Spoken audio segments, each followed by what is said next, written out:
Hello everyone, ಇದು Wednesday vlog ಆಗಿರುತ್ತೆ. ಇವತ್ತು ನನ್ನ ಮಗಳು ಭರತನಾಟ್ಯಮ್ದು ಸ್ಟೇಜ್ ರಿಹರ್ಸಲ್ ಇತ್ತು. ಫೈನಲ್ ರಿಹರ್ಸಲ್ ಆಗಿರೋದ್ರಿಂದ ಪ್ರಾಕ್ಟೀಸ್ ಸ್ಯಾರಿ ಹಾಕೋಬರೋಕ್ಕೆ ಹೇಳಿದರು. ನಾವು ಮಾರ್ನಿಂಗ್ 10 o'clock ಅಷ್ಟರಲ್ಲಿ ಲೊಕೇಶನ್ನ ರೀಚ್ ಮಾಡಬೇಕಾಗಿತ್ತು. ಮಾರ್ನಿಂಗ್ ಎಲ್ಲ ಕಡೆ ತುಂಬಾ ಟ್ರಾಫಿಕ್ ಇರುತ್ತೆ. ಮನೆಯಿಂದ ಬೇಗ ಹೊರಡೋಣ, ನನ್ನ ಮಗಳಿಗೆ ರೆಡಿ ಆಗೋದಕ್ಕೆ ಈಸಿ ಆಗಲಿ ಅಂತ ಹೇಳಿ ನೈಟನ್ನೇ ಸ್ಯಾರಿನ ಪ್ರೀಪ್ಲೀಟ್ ಮಾಡಿ ಐರನ್ ಮಾಡಿಟ್ಟಿದ್ದೆ. ಟಿಫನ್ ಎಲ್ಲ ರೆಡಿ ಮಾಡಿ ಮನೆ ಕೆಲಸಗಳನ್ನ ಮುಗಿಸೋ ಅಷ್ಟರಲ್ಲಿ ನನ್ನ ಮಗಳು ಸಹ ರೆಡಿ ಆಗ್ಬಿಟ್ಟು ಬಂದಳು.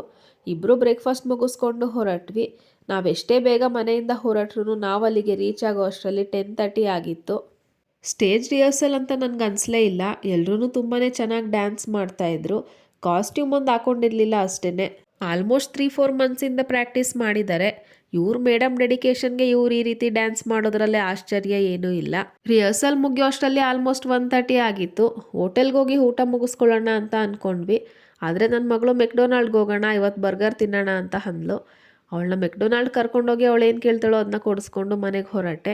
ನಾನು ಮನೆಗೆ ಹೋಗೋ ಅಷ್ಟರಲ್ಲಿ ನನ್ನ ತಂಗಿ, ಆಂಟಿ, ಮಮ್ಮಿ ಎಲ್ಲ ಬಂದು ವೆಯ್ಟ್ ಮಾಡ್ತಾಯಿದ್ರು. ನನ್ನ ಬರ್ಡೇ ಆಗಿರೋದ್ರಿಂದ ಇವತ್ತು ಸೆಲೆಬ್ರೇಟ್ ಮಾಡೋಕ್ಕೆ ಅಂತ ಹೇಳಿ ಕೇಕ್ ತೊಗೊಬಂದಿದ್ರು. ಯಾರಿಗಾದರೂ ಕ್ಲಾಸಿಕಲ್ ಡ್ಯಾನ್ಸ್ ಬಗ್ಗೆ ಇಂಟ್ರೆಸ್ಟ್ ಇದ್ದು ಪ್ರೋಗ್ರಾಮ್ ನೋಡಬೇಕು ಅಂತ ಅಂದ್ಕೊಂಡ್ರೆ ನೀವು ಸಹ ಬರ್ಬೋದು. ನಾನು ಇನ್ವಿಟೇಷನ್ನ ಮೆನ್ಷನ್ ಮಾಡಿದ್ದೀನಿ. Thank you.